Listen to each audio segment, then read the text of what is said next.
Olá, meus amigos, companheiros, camaradas do grupo de estudos do CACD, dando sequência à maratona para chegarmos aos 402 temas da emenda do CACD, tendo já 2%, vamos agora aos direitos e garantias fundamentais. Sem muitas demoras, vamos ao mapa mental aqui construído para explicarmos tanto quanto os aspectos históricos, quanto os conceituais, os práticos, a questão dos tratados internacionais e aonde está cada um desses direitos e garantias fundamentais na Constituição brasileira.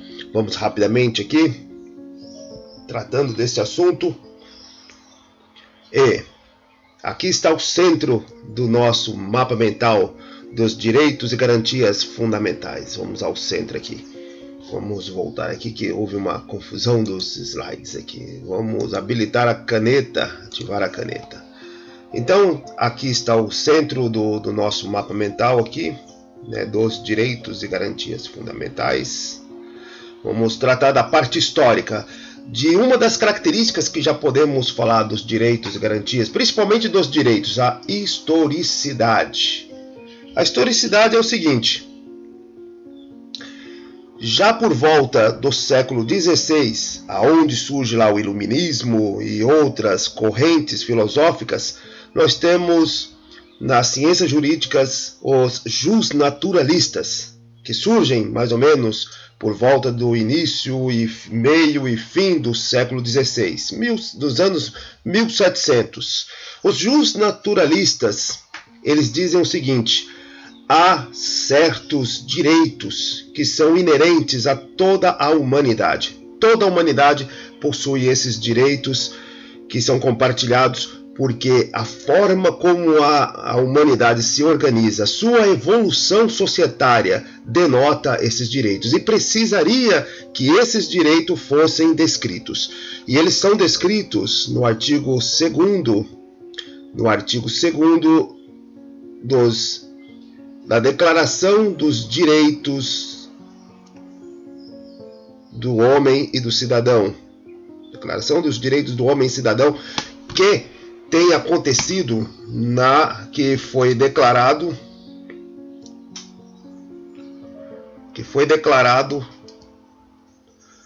na Revolução Francesa, né? Vamos aqui voltar, que caiu aqui a questão aqui. Vamos ativar a caneta novamente.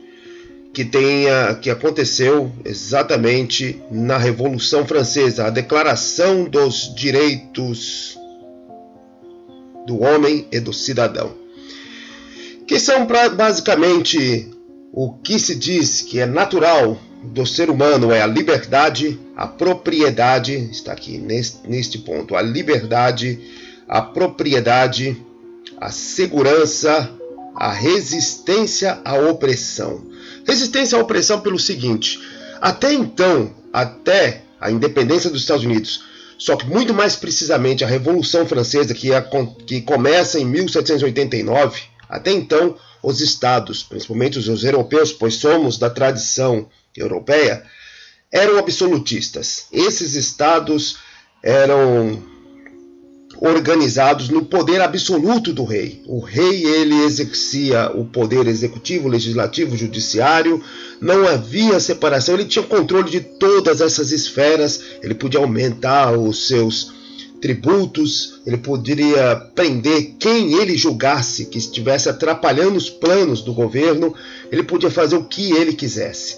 Mas, a partir da Revolução Americana, 1776, e chegando ao documento solene da Constituição dos Estados Unidos em 1787, pois de 1776, quando eles enfrentam os ingleses, até 1787, o que governa os Estados Unidos são artigos da Confederação. Como já estudamos, a Confederação se transformou em federação, e o documento que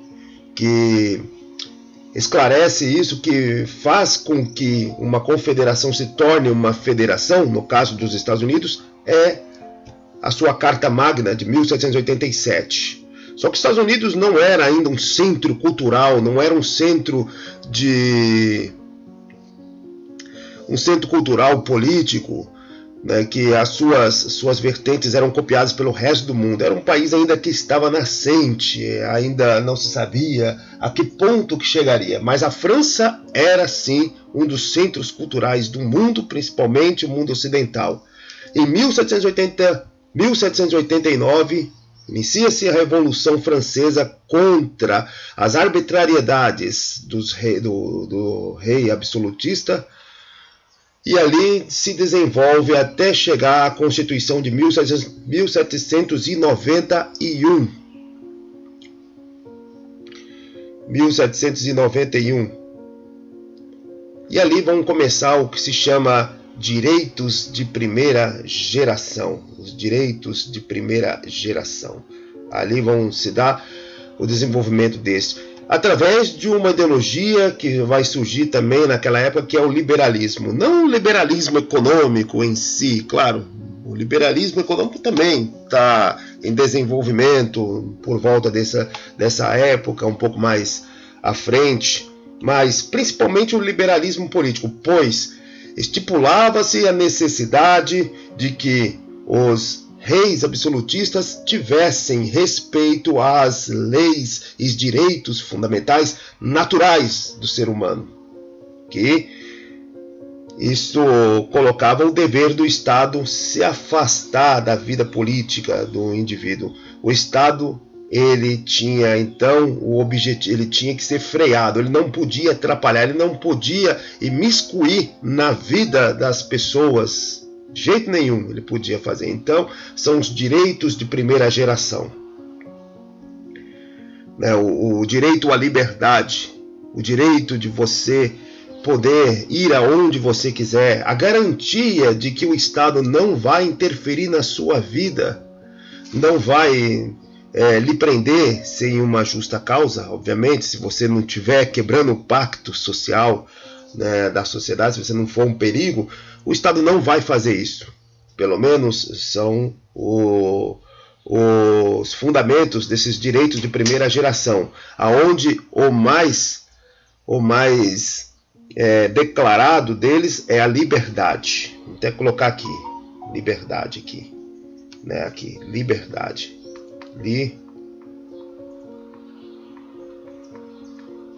liberdade. A liberdade.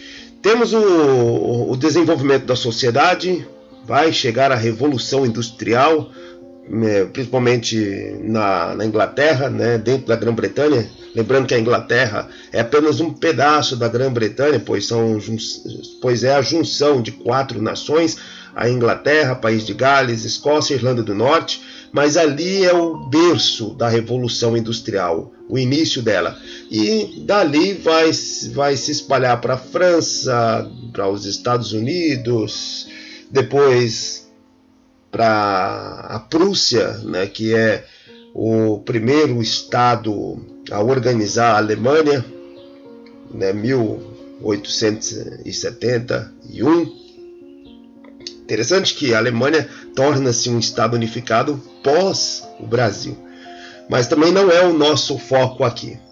Então tem tudo isso, e neste ponto,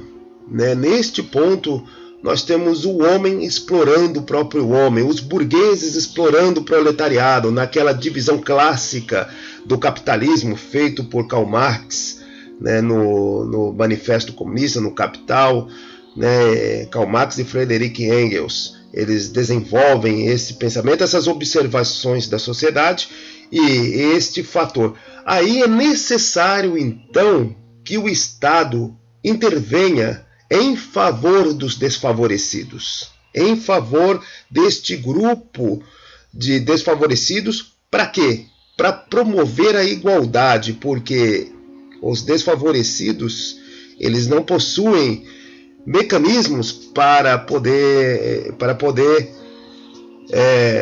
fazer acordos com burgueses. O proletariado ele não tem, ele só tem a força de trabalho para vender, enquanto os burgueses eles podem demitir, eles podem admitir, eles podem comprar, podem vender o que eles quiserem, pois nas suas mãos tem um poder fenomenal, enquanto que o trabalhador apenas a sua força de trabalho. Então vai ser necessário o Estado garantir que haja para este grupo específico, que não é pequeno, e sim a maioria da humanidade, maioria das populações em cada uma das sociedades, a promoção de seus direitos, das suas garantias, para que haja igualdade na sociedade, para que se busque a igualdade. Então nós temos o valor principal dos direitos de segunda geração, a igualdade, né? A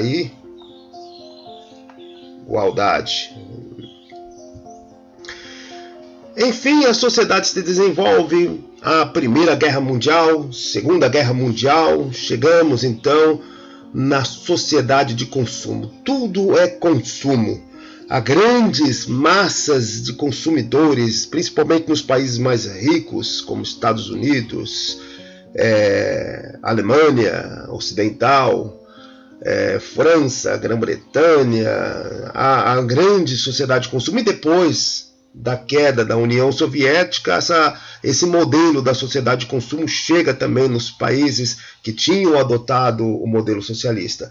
A Rússia, Ucrânia, Polônia e a própria China, né, e todos os outros países que antes, Vietnã, que tinha adotado o sistema socialista, passam também a ser com a sociedade de consumo. Só que a sociedade de consumo, ela abusa dos consumidores, abusa do meio ambiente, né, há uma forte exploração dos recursos naturais a ponto de destruir rios, matas, os minérios remoem grandes extensões de florestas, causando perturbação climática, perturbação naquele microambiente, né, causando todo um problema que obviamente nós estamos vendo hoje, principalmente hoje, né, com as alterações climáticas, com problemas ao meio ambiente.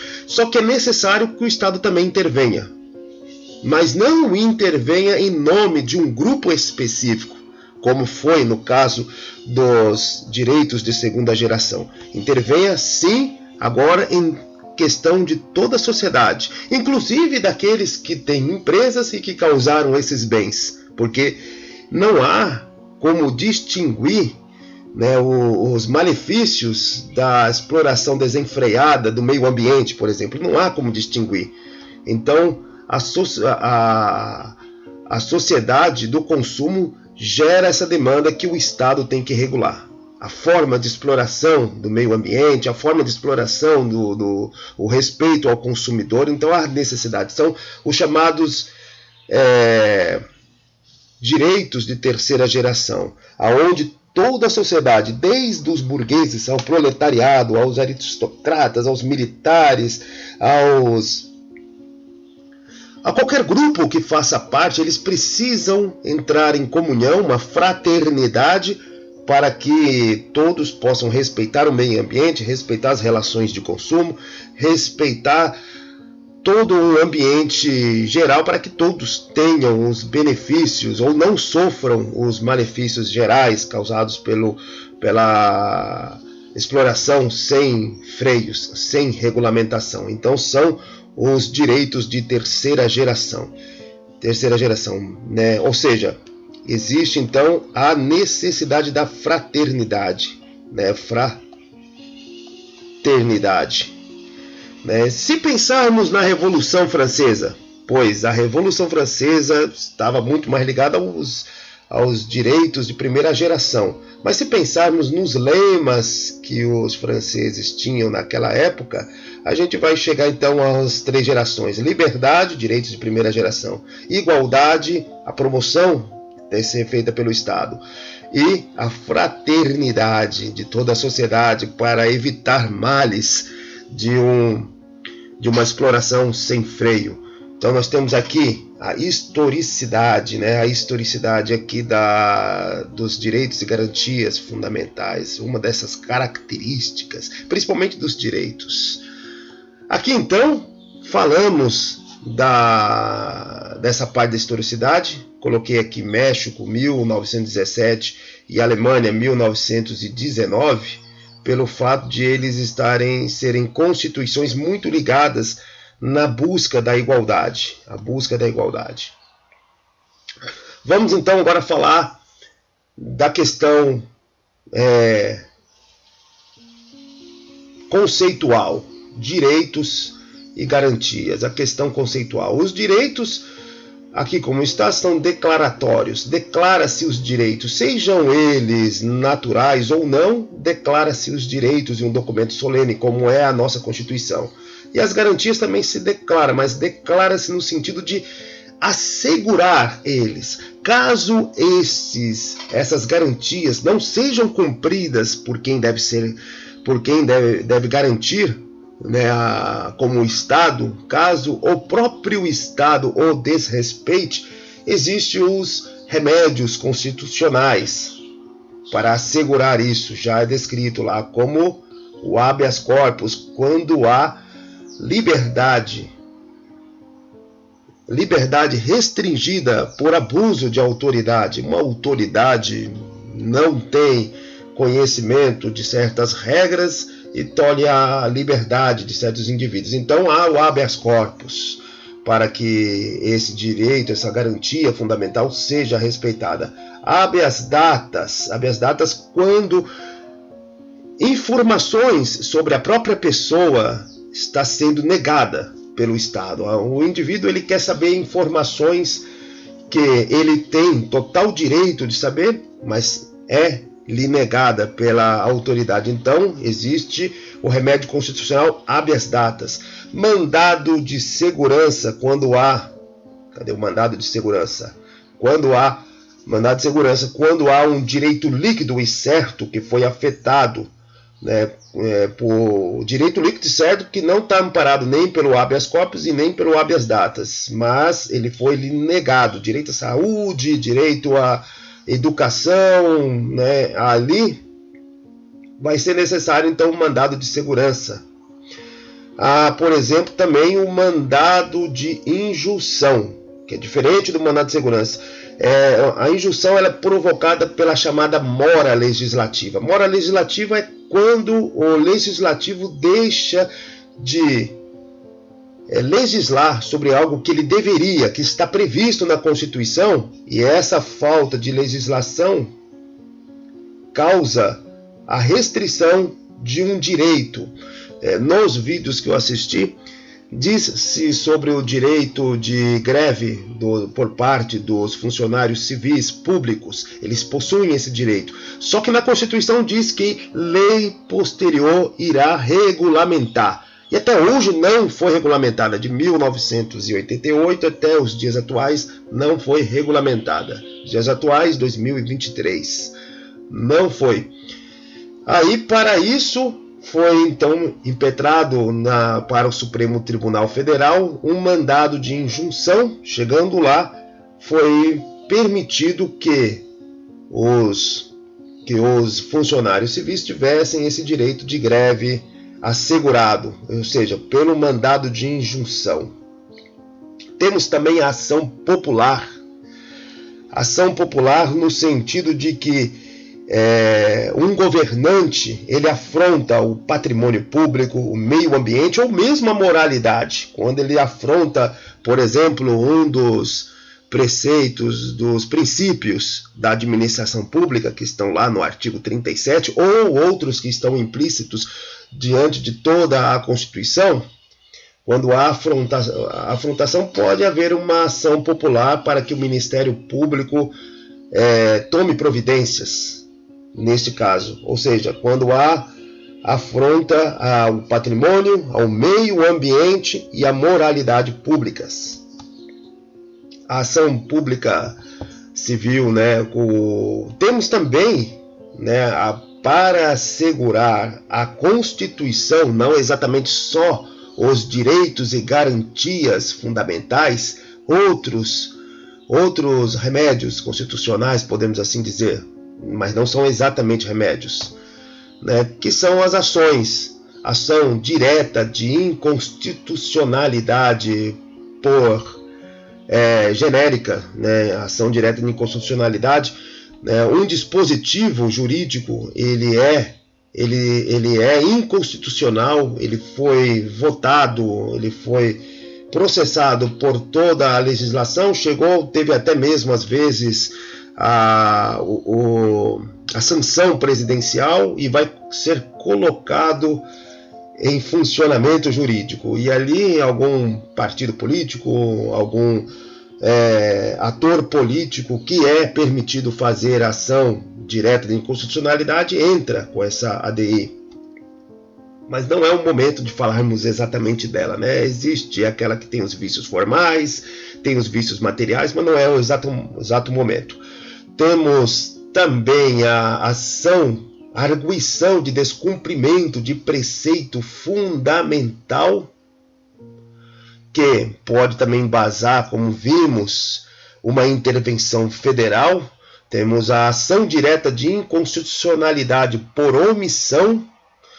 Temos a ação direta de inconstitucionalidade que embasa, neste caso, também uma intervenção, aquela que pode ser feita pelo STF diretamente ou pelo representante do Ministério Público. Temos também a ação declaratória de constitucionalidade, que é uma ADI inversa, né? Na ADI busca-se ao STF que declare a inconstitucionalidade, né? Mas no caso da ADC, que inicialmente em 1988 não estava prevista, busca-se neste caso não dizer que tal dispositivo é inconstitucional, mas sim duvidar da constitucionalidade que ele está declarando que tem, né? E existe até uma suposta constitucionalidade nesse dispositivo que vai ser questionado, mas existe dúvidas se realmente é constitucional. Aí, em vez de fazer uma ação direta de inconstitucionalidade, faz-se uma ação declaratória de constitucionalidade. Voltando ao nosso mapa mental, falamos então aqui da parte histórica, da parte conceitual das garantias, e vamos também agora tratar da parte conceitual dos direitos, as características, como eu vou colocar aqui, os direitos, eles possuem a característica de terem concorrência, eles não são em si,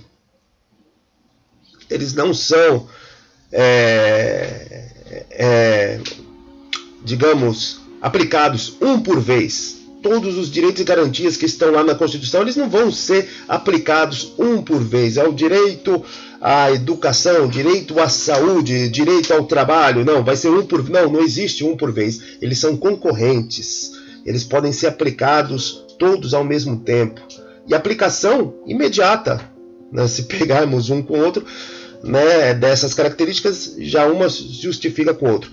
Temos também a característica da limitabilidade. Eles possuem limites, eles não podem ser utilizados de forma desenfreada, mesmo porque quando um desses direitos se pudesse ser utilizados de forma irrestrita, eles poderiam criar situações que causam crimes, e nesses crimes eles podem até mesmo atacar outros dos direitos e garantias fundamentais.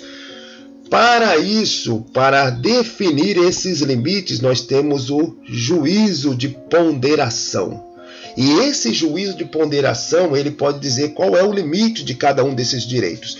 O limite de liberdade de fala, né, inclusive de parlamentares, eles existem porque uma coisa é você criticar uma figura pública, outra coisa é você prometer que vai matá-lo, prometer que vai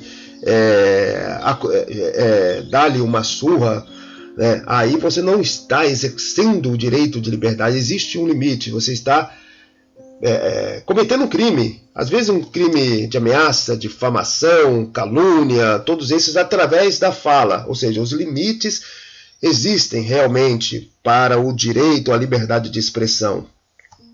E na teoria do limite dos limites, que é uma teoria para ser aplicada quando um juiz ele vai fazer um juízo de ponderação, é o seguinte: no juízo de ponderação, a teoria dos limites diz que o direito a ser julgado ele não pode ser limitado ao ponto de atacar o núcleo desse direito e ao ponto de extinguir a sua operacionalidade. O núcleo de direito é exatamente dizer que, no caso da liberdade de expressão, de que aquele indivíduo não pode mais falar. Ele pode, por exemplo, ter as suas redes sociais restritas, ele pode ter outras limitações, mas dizer que ele não pode falar, ele não pode sequer expressar para a pessoa que está ao seu lado o seu desejo. Então existe um certo limite, a não ser que ele, claro, cometa crimes através desse ponto, né? Mas a fronteira entre um crime e uma opinião é muito tênue, né? A questão da operacionalidade é no sentido de que os direitos ou garantia fundamental eles devem ser regulamentados, né? Eles têm limites, mas os limites não podem ser colocados a ponto de ele ser impraticável. Impraticável no sentido de que todos têm direito a uma aposentadoria digna. E aí, de repente, os parlamentares, o STF, sei lá quem, o presidente, todos eles vão lá e combinam e dizem que a partir de 1º de janeiro de 2024, todos os brasileiros só poderão aposentar a partir dos 90 anos de idade. É óbvio que se tornou impraticável aquele direito. Ele se tornou algo que operacionalmente não é possível, caso hipoteticamente essa lei fosse instituída. Então, o direito fundamental foi tolhido, mas ele existe de fato, está lá positivado na Constituição, mas uma regra dessa absurda, né, nesse exemplo absurdo, ele tornaria o próprio direito impraticável, né? Ou seja, a partir dos 90 anos, aposentadoria. E, continuando então, temos também a universalidade, ou seja, para todos, indistinguível, todos os seres humanos, inclusive estrangeiros também, terão esses direitos para si. A proibição de retrocesso é que, por exemplo, num julgamento qualquer ali, diz que naquela época, naquele tempo, não era ele não tinha esse direito. Não existe. Ou seja, em todo o tempo, desde que foi declarado positivamente, esses direitos estão lá. Ele não pode retroceder nem avançar para poder tolir o próprio direito. Eles são inalienáveis. Eles possuem inalienabilidade, né? Não pode ser vendido, pode ser doado, né? Nenhuma pessoa pode chegar lá e falar: eu vou vender o meu rim, eu vou passar aqui para você parte da minha liberdade, né? Para mim poder pagar, você me dá 300 mil reais e eu vou lhe vender um rim, um pedaço do meu rim, ou qualquer outra coisa nesse sentido. Eles também não são taxativos, né? Eles não têm que estar apenas em uma não taxatividade, eles não podem estar apenas declarados na Constituição, eles podem também ser descobertos em outros dispositivos jurídicos, ou mesmo não está. Eles não são taxativos, eles não podem estar apenas nesses dispositivos jurídicos, podem ser descobertos também em outros. A irrenunciabilidade. Irrenunciabilidade quer dizer o indivíduo, como a gente viu que é inalienável, também é irrenunciável. O indivíduo não pode simplesmente, poxa, eu estou devendo muito dinheiro, eu vou renunciar à minha liberdade. Eu vou renunciar e vou poder ficar aqui sendo escravo do meu credor até por um tempo e pagar essas dívidas, como era feito na Roma antiga. Mas não existe, não é renunciável esta característica, esses direitos. Historicidade, como vimos aqui, já vimos, e eles são imprescritíveis. Em regra, não se perde no decurso do tempo esses direitos esses direitos. Porém, em algumas situações, eles possuem sim um pequeno tempo para ser aproveitado. Não pode, por exemplo, uma mãe dizer que o seu filho tem direito à educação e foi tolhido o direito da educação porque ela não fez porque ela esqueceu de fazer a matrícula do menino no início do ano, já se está no meio do ano, ou seja, existe um tempo determinado.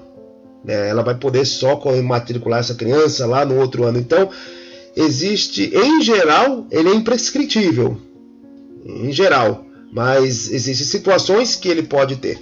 Aqui está um mnemônico para gravar essas características, Calupti-ri, ele tem a concorrência, aplicabilidade, limitabilidade, universabilidade, a proibição de retrocesso, inalibilidade, não taxatividade, irrenunciabilidade, historicidade e imprescritibilidade. Para gravar, nós temos este mnemônico que eu achei na internet. Então, vamos agora à aplicabilidade deles, a questão da eficácia, de como eles vão funcionar exatamente. Vou beber um gole d'água aqui.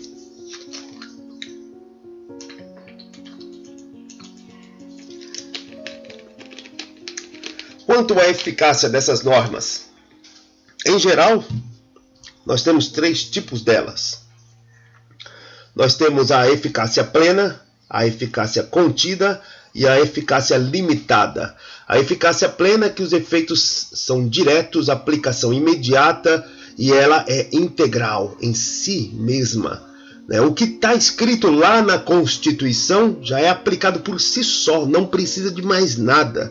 Está dizendo na Constituição, no artigo 5º, em um dos seus incisos, que a casa é o asilo inviolável do indivíduo. Não precisa de mais nada, isso já é suficiente. Podendo entrar as autoridades em situação de catástrofe flagrante de crime ou por mandado judicial. Também ninguém será submetido à pena de tortura, etc. Não há o que se falar, já pode se aplicar diretamente aquela norma. E nenhuma outra lei posterior, infraconstitucional, supralegal, pode em si modificar aquela norma.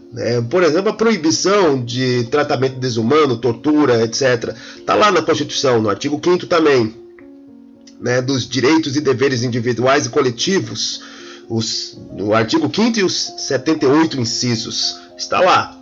E aí não pode, é inconstitucional o legislativo, o executivo, criar uma lei em que possa ser permitido, por exemplo, que para se obter informações o policial militar pode colocar um saco na cabeça de uma pessoa, por tantos segundos, regulamentado lá, por tantos segundos possa... Não pode, isso não é absolutamente inconstitucional algo desse tipo, porque ela já é plena, tudo ali, o STF seria provocado e ele colocaria na ilegalidade esta regra. Mas temos as contidas. As contidas é o seguinte: o efeito é direto, como na anterior, a aplicação também é imediata, porém ela pode ser integral ou não. Por quê? Porque neste caso pode surgir regra nova, infraconstitucional, supra-legal, que pode regulamentar essa norma. Existe a norma lá na Constituição, ela está lá. É livre o exercício de qualquer profissão, respeitada as exigências da lei, ou seja, o que vai ser posteriormente regulamentado. Mas, enquanto não é regulamentado, ela pode ser exercida em si. Mas existe a possibilidade, ou mesmo já foi recepcionado pela Constituição, antes dela mesmo, leis que se chama da recepção dessa Constituição, que, além da Constituição, regulamenta esta norma jurídica. Então ela é contida. Ela pode ser aplicada imediata, mas existem outras leis que a regulamentam. Ela é contida. Agora existe o terceiro tipo, que é a limitada. A limitada é o seguinte: a norma está lá na Constituição, mas somente com o que está na Constituição não é possível aplicar. De maneira nenhuma. Como o exemplo que demos para falarmos do mandado de injunção. Existe lá o direito de greve dos funcionários civis públicos. Existe esse direito, mas somente com aquela declaração não é possível. É necessário uma nova norma para regulamentar esse direito, que não foi feito até então. Aí entrou-se com o mandado de injunção. Existe, por exemplo, na Constituição, que o Estado irá regulamentar as relações de consumo. Está lá, mais ou menos desta forma, não com essas palavras. Mas só com isso não há praticidade de você ir lá no supermercado e trocar o produto, dizendo, olha, está aqui na Constituição. Não, existe o Código de Defesa do Consumidor, que é a regra a regulamentar para que faça ela funcionar. Ou seja, os efeitos são indiretos. É necessário nova lei para regulamentar, para fazer funcionar aquilo. A aplicação é imediata, não é imediata, é imediata, ou seja, posterior a uma nova norma que vai regulamentar. E a eficácia é limitada porque precisa da outra norma. Nestas normas de eficácia limitada, nós temos os princípios institutivos e a programática. A maioria é programática. Porque o que separa as duas é o seguinte: a norma de eficácia limitada de princípios institutivos, ela prevê novos entes públicos da administração direta e indireta, novos estados, territórios, municípios, tudo como a gente já tratou no outro áudio resumo. Agora, as programáticas, elas vão sim assegurar direitos, vão declarar objetivos, e ela depende, pois ela é limitada, de uma norma posterior. Bom, vamos agora falar rapidamente, tá muita relação com nossos objetivos, da questão dos tratados internacionais. Até o ano de 2004, até este ano de 2004, antes da emenda 45, todos os tratados internacionais entravam no ordenamento jurídico brasileiro como norma supralegal, abaixo da Constituição, todos eles, indistintamente. A partir da emenda 45, estipulou-se que todos os tratados internacionais de comércio, de cultura, de defesa e etc., eles continuam entrando no ordenamento jurídico brasileiro como norma supralegal. E para entrar no ordenamento jurídico brasileiro, ele vai passar por todos os ritos. Que são normais a uma lei infraconstitucional, a um outro regulamento que não seja uma emenda constitucional. Só que os tratados que dizem respeito a direitos humanos, eles entram agora no ordenamento jurídico pós-2004 como uma emenda constitucional. Ele é uma emenda constitucional e, para que ele seja aceito, tem que passar por todos os ritos de uma emenda constitucional. Tem que passar nas duas casas, através de 2 turnos, com quórum de 3/5, né? Ou seja, a partir dessa emenda 45, o que está antes, se é de direitos humanos, se é de comércio, cultura, militar, seja o que for, vai ser norma supralegal, não vai ter a mesma força que uma emenda constitucional. Se é depois e é de tratados humanos, ele vai ter a força. Mesmo porque tratados humanos, né, direitos humanos e direitos e garantias fundamentais, eles diferenciam porque os direitos e garantias fundamentais estão dentro do ordenamento jurídico das sociedades, como a nossa, em 1988, na nossa Constituição. Os tratados de direitos humanos, os direitos humanos em geral, a característica, o que difere eles dos direitos e garantias fundamentais é que eles estão em âmbito internacional, estão na regulamentação internacional. Eles estão, por exemplo, nos direitos, na Declaração dos Direitos do Homem e do Cidadão, né, na Carta da ONU, etc, etc. Atualmente, o Brasil tem 4 desses tratados de direitos humanos que entraram por nosso ordenamento como emenda constitucional. Eles são a Convenção sobre os Direitos das Pessoas com Deficiência, essa foi assinada em Nova York em 2007, e o protocolo adicional dessa mesma convenção, também em 2007. O terceiro é o Tratado de Marrakech, em 2003, mas ele depois, posteriormente, ele foi votado novamente, que dá acesso a pessoas cegas, deficientes visuais e com outras deficiências, acesso aos livros. E quarto, a Convenção Interamericana contra o Racismo, que aqui a diferença de datas é o que a gente acabou de falar. 2013 foi assinado pelo Brasil, aderido, mas o Congresso votou realmente mesmo em 2022, ou seja, em 2022 que ele vai se tornar uma emenda constitucional. Somente em 2022 aqui, que ele vai passar pelo procedimento de se tornar uma emenda constitucional. E na Constituição, aonde que está? Na Constituição, eles vão estar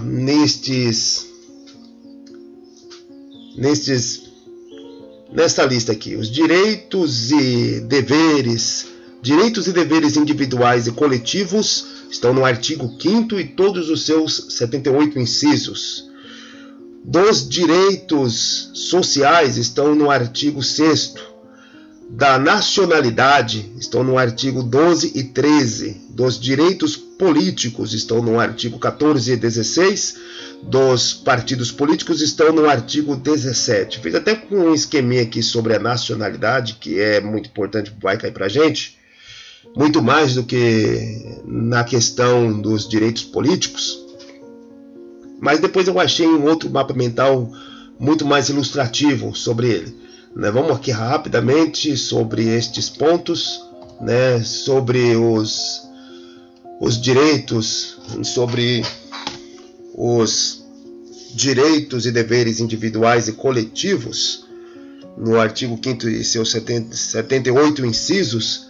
Temos aqui um resumão das características abordadas por eles. Temos direito à vida, direito à liberdade, direito à intimidade e privacidade, direito de locomoção, direito de propriedade, inviolabilidade de domicílio, está lá no artigo 5º, até falamos disso, inviolabilidade da correspondência, o direito à certidão, direito de informação jornalística, direito de informação pública, direito de resposta, direito de petição, direito do processo legal, presunção de inocência, inafastabilidade de jurisdição, direito do juiz natural, já está aqui de novo, juiz natural, direito da certidão também. liberdade de profissão, direito de reunião, né, o direito de associação, direito de opinião, direito de expressão, direito de honra, direito à imagem, pressupostos constitucionais para a privação da liberdade, garantias constitucionais de júri, previsão de extradição, proibição de prisão civil e proibição de tortura. Proibição de tortura, também tratamos rapidamente.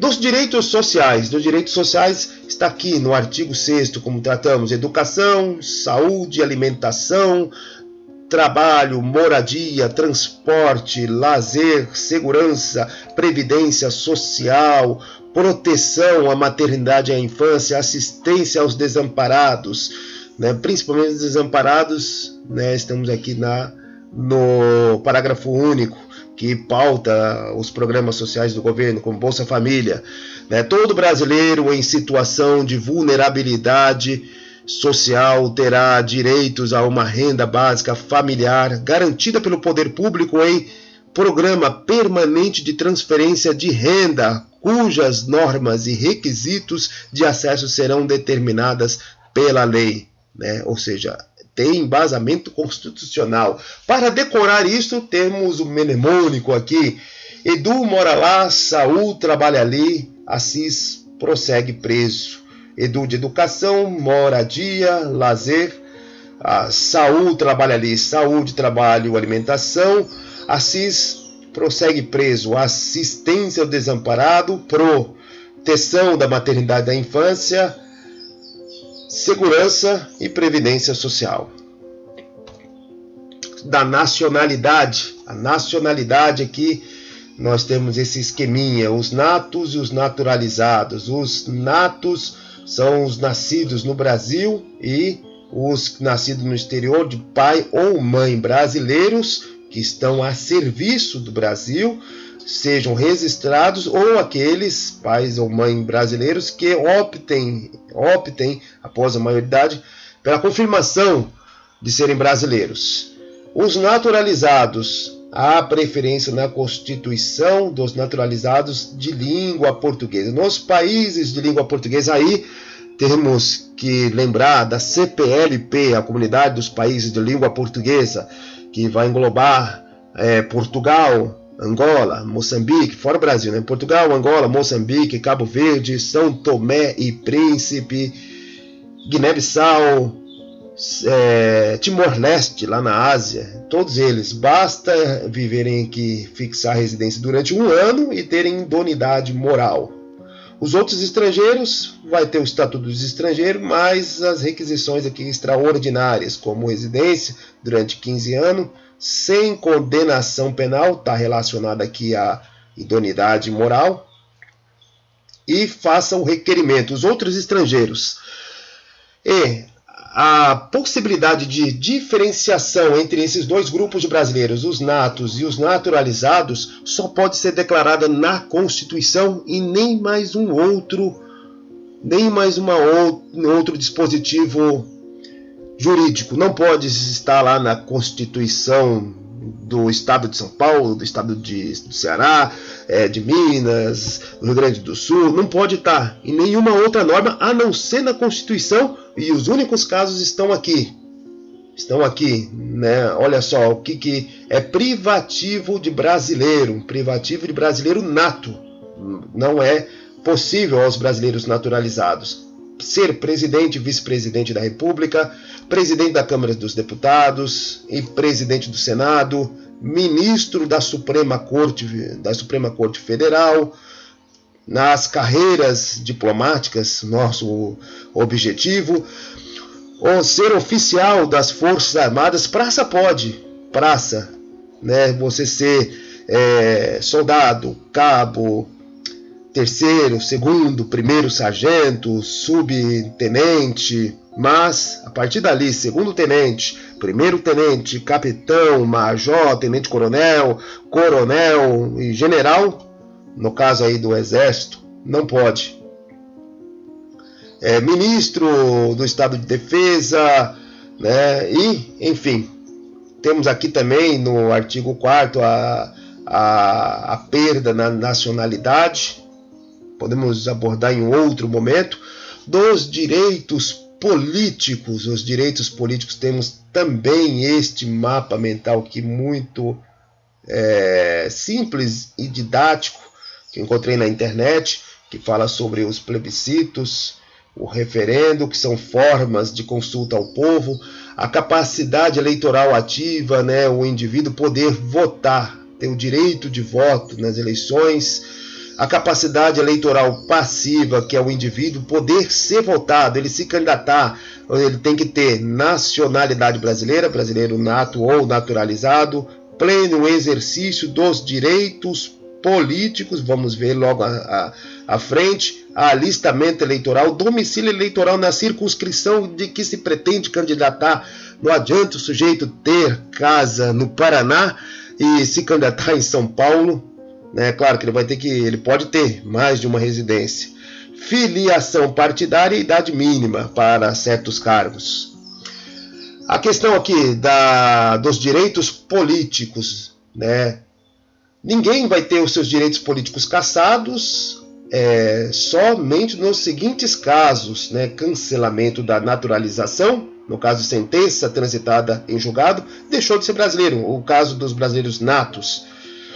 E, obviamente, vai deixar de ter direitos políticos no Brasil. A incapacidade de civis absolutos, condenação criminal transitado em julgado enquanto durarem seus efeitos, recusa de cumprir obrigação a todos imposta ou prestação de alternativa em caso do artigo 5º, inciso 8º, e caso ele cometa atos de improbidade administrativa, sendo ele o funcionário público, seja de carreira, concursado, ou seja também eletivo, ele foi eleito pelo povo e ele comete atos de improbidade administrativa, ele vai ter seus direitos políticos cassados.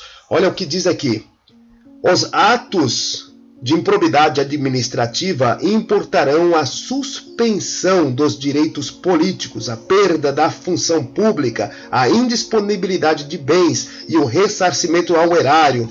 Ressarcimento ao erário quando o ato de improbidade tiver danos ao erário público, né?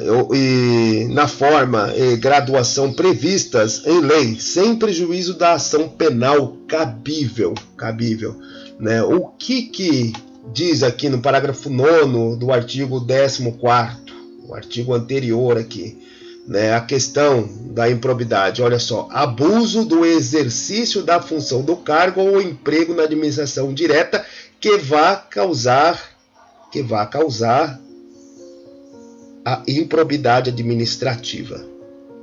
Improbidade administrativa, por exemplo, colocar em dúvida o próprio sistema eleitoral de seu país, colocar em dúvida para outros de fora, buscando justificativa de uma derrota eleitoral, né? Convoca-se, no caso, todos os diplomatas das outras nações, dos Estados Unidos, da Europa inteira, etc., para dizer a eles que o próprio sistema do país está em dúvida, que o próprio sistema do país é um problema, né? Ou seja, está colocando em dúvida o próprio país. É um ato de imoralidade, se olharmos o artigo 37 ou outros também, que é uma improbidade administrativa, que pode em si mesmo ser julgada e fomentar a perda dos direitos políticos. Dos partidos políticos, temos também aqui um outro mapa mental encontrado na internet, né, que vai falar aqui da personalidade jurídica, né, a personalidade jurídica, os preceitos, o conceito, a liberdade de associação desses partidos, claro, seguindo regras constitucionais, a soberania popular, o pluralismo político, que é um dos princípios da democracia brasileira, declarado lá na Constituição, o regime próprio democrático, né, e os direitos fundamentais. Não tem como ter um partido, por exemplo, que declare que os seus objetivos no seu estatuto seja a destruição da democracia brasileira, seja a destruição de um grupo de brasileiros, a destruição, por exemplo, dos judeus.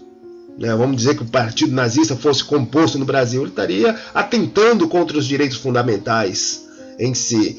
Tendo esse partido declarado isso, então ele é inconstitucional, ele não pode existir em si só, né? Também não pode, por exemplo, ter, conforme a legislação partidária, não pode ter, é vedado a utilização pelos partidos políticos de organização paramilitar. Caso a República de Weimar, lá 1919, na Alemanha, como colocamos aqui nos direitos de segunda geração, caso a República de Weimar tivesse previsto esta proibição, pode ser que ela poderia mudar a história, ter continuado, porque o partido nazista, que tinha o objetivo mesmo de mudar, de destruir o sistema, tinha a sua organização paramilitar e a utilizou, né, numa tentativa de destruição. Depois voltou e ganhou as eleições, depois fez pressão contra o Hindenburg, mas também é parte histórica para um outro momento. Enfim, são as fontes que eu consultei, né? Aqui tem uma lista, né, sobre os direitos fundamentais, são vários vídeos de 1 hora, 30 minutos, né? Não os assisti todos agora, já tenho assistido há muito tempo, eu fiz uma grande revisão para poder tratar deste assunto, mas é uma lista interessante do direito constitucional da professora Adriana Fauci. Está aqui o primeiro desses vídeos. Temos o resumão jurídico que eu coloquei lá em relação ao artigo 5º e um material extra que encontrei no Jus Brasil, algum desses mapas mentais, e o direito desenhado. Esse site é espetacular, tem vários mapas mentais. Importante também, claro, para fixar a matéria, fazer o próprio, mas achando-os é também interessante, nos faz economizar tempo. Muito obrigado por ter escutado até aqui e até o próximo áudio resumo.